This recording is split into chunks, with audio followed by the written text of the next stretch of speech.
ഒന്നോ രണ്ടോ അല്ല, രാഹുൽ മാങ്കൂട്ടത്തിനെതിരെ ഒരുപാട് പരാതികൾ കുമിഞ്ഞുകൂടുന്നുണ്ട് നേതൃത്വത്തിന് മുന്നിൽ.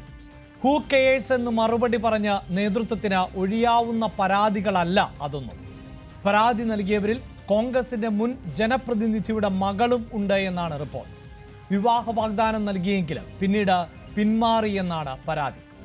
രാഹുൽ MLA സ്ഥാനം രാജിവെക്കണമെന്ന ആവശ്യം ശക്തമാണ്. രാജി ആവശ്യപ്പെട്ട് സംസ്ഥാന വ്യാപകമായി CPIM-ഉം BJP-യും പ്രതിഷേധം തുടരുകയുമാണ്. പ്രതിഷേധങ്ങളുടെ പശ്ചാത്തലത്തിൽ പുറത്തിറങ്ങാനാകാതെ രാഹുൽ അടൂരിലെ വീട്ടിൽ തന്നെ തുടരുമ്പോഴും രാജി ആവശ്യം തള്ളുകയാണ് കോൺഗ്രസ്. പരാതി ആഭ്യന്തര സമിതി അന്വേഷിക്കുമെന്നാണ് പാർട്ടിയുടെ വിശദീകരണം. CPIM നേതാക്കൾക്കെതിരെ ഉയരുന്ന ആരോപണങ്ങൾ പാർട്ടി കോടതി അന്വേഷിക്കുന്നതും പീഡനത്തിന്റെ തീവ്രത അളക്കുന്നതും അതിരൂക്ഷമായി വിമർശിക്കുന്നവർ ആണ് അതീവ ഗൗരവ സ്വഭാവമുള്ള പരാതി അന്വേഷിക്കാൻ ഇങ്ങനെയൊരു സമിതിയെ ഏൽപ്പിക്കുന്നത്. അതേസമയം പരാതികളൊന്നും പോലീസിന് മുന്നിൽ എത്താത്തതിനാൽ രാഹുലിന് നിയമത്തിന് മുന്നിൽ നിന്ന് തൽക്കാലത്തേക്കെങ്കിലും രക്ഷപ്പെടാം.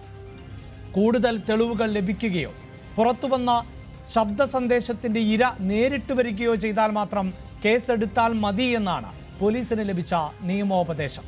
എന്തായാലും LDF MLA-മാർ ആരോപണ വിധേയരായപ്പോൾ രാജിവെച്ചില്ലല്ലോ എന്ന മറുചോദ്യം ഉന്നയിച്ച് കോൺഗ്രസിന് എത്ര നാൾ പ്രതിരോധ കോട്ട തീർക്കാനാകും? ആരാണ് രാഹുലിന് കെയർ നൽകുന്നത്?